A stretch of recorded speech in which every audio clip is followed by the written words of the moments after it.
Good morning. I'll give you a brief technical overview of the new car, the Ferrari F2012. Starting from the front, going gradually towards the back.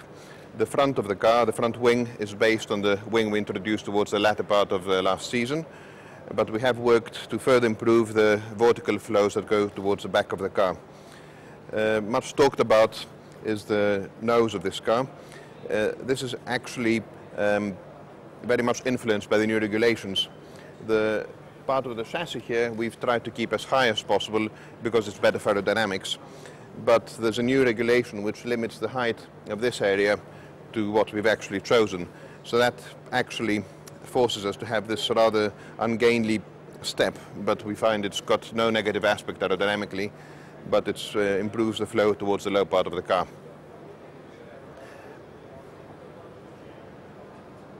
A new aspect of this car is the front suspension. We've selected the pull rod layout, which is new for the recent years of Formula One. This has enabled us to improve the flow of the front wing towards the back of the car. Another area where we've spent a lot of effort to try and improve our aerodynamic layout is the side pod area.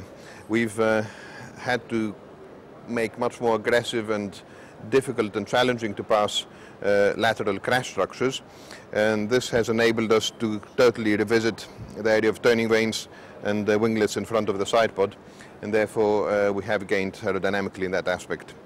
The radiator layout is new under the skin, but we have decided to remove part of this radiator and put it at the back of the car in order to be able to have as narrow as possible side pods, and this inlet here leads towards that new radiator.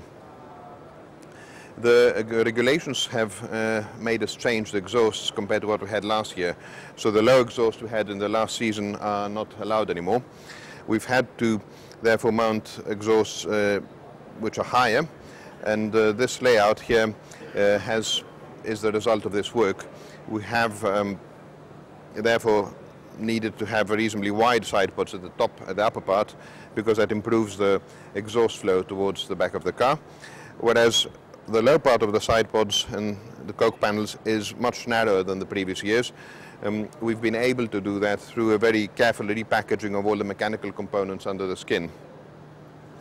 Getting towards the back of the car, we have a new, for Ferrari's point of view, suspension, which is a pull rod, and that has enabled us to further narrow that central part and gain in aerodynamic performance. And then we get towards the rear wing. This is visually very similar to the wing we had in the last season. We have reviewed all the profiles in order to maximize downforce and reduce drag as much as possible, and there will be further evolutions for the first race. So this is the new Ferrari 2012, and we'll see how it goes this season.